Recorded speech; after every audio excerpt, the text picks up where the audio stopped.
자, 다음 사건인데요. 아내를 살해한 변호사 남편만큼 충격적입니다. 이른바 평택 대리모 사건인데요. 돈을 받고 임신, 출산까지 한 여성이 세상에 드러난 겁니다. 어떻게 된 일입니까? 예, 이 사건 같은 경우는 이제 그 잘 알려져 있는 수원 그 냉장고 영아 시신 사건. 예. 그 이후에 보건복지부에서 2015년부터 2022년까지 출산 기록은 있는데 출생 신고가 되지 않은 그런 그 출생 미신고 아동에 대한 전수 조사를 했습니다. 그래서 이 평택시가 지난 7월에 이 복지부로부터 통보받은 그 사례 중에서 출생이 되지 않는 이 아동의 생사가 불분명한 사건이 있다라고 해서 이제 경찰이 신고를 함으로써 이제 수면 위로 올라왔는데요.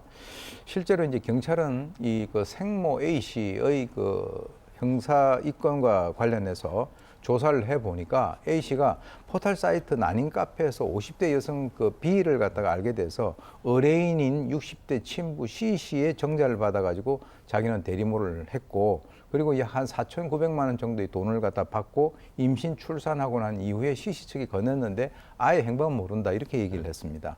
그래서 경찰이 이 A 씨의 휴대전화를 포렌식을 해서 브로커 B 씨의 소재를 파악을 했고요. 이 범행 일체를 자백을 받았는데, 그래서 이제 9월 달에 이 친부 C 씨를 소재를 갖다 찾아내서 현장 조사를 갖다 벌렸습니다.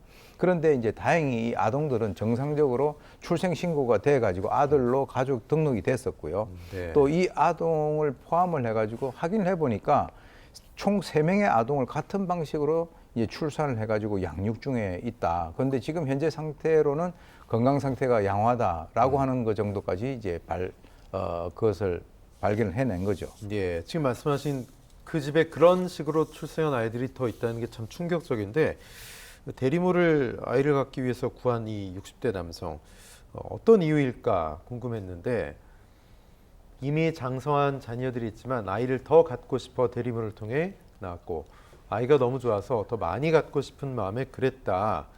글쎄, 교수님 어떻게 보십니까? 저 말 그대로 받아들여야 될까요? 일단 경찰은 이들 주장을 그대로 받아들이지 않았습니다. 네. 왜 그러냐면 경찰은 이 피해자들에 대해서 생명윤리 및 안전에 관한 법률 위반 혐의를 적용하려고 하였으나 공소시효가 지나서 네. 지금 아동 매매 혐의를 적용을 해서요. 예. 경찰은 이제 친자 여부 확인을 거쳐서 이 국립과학연구원의 DNA 감정 의뢰를 갖다가 하는 등 이제 보강 수사를 하고 난 이후에 검찰에 송치할 예정이라고 이렇게 지금 알려져 있습니다. 예. 경찰에서는 인후 보증제라는 것의 허점을 이용한 전형적인 대리모 사건 범죄다 이렇게 보고 있는데, 뭐 이런 경우가 더 많을 수 있다 이렇게 얘기가 됩니까? 교수님 어떻게 보십니까? 지금 왜 그러냐면 우리 한국 사회 같은 경우는 네. 인구 문제로 지금 몸살을 앓고 있고요. 예. 그로 인해서 국가의 미래까지 불투명한 그런 상태가 되고 있는데, 지금까지 또 한 일각에서는 생명을 이런 식으로 사고 팔고 있다라고 하는 이런 그 어처구니 없는 현상이 있는 것이죠. 예. 그런데 이것이 이제 심정은 있는데 이 드러난 것은 그 빙산의 일각이라는 이 주장이 상당히 설득력을 얻고 있는 그런 상황입니다.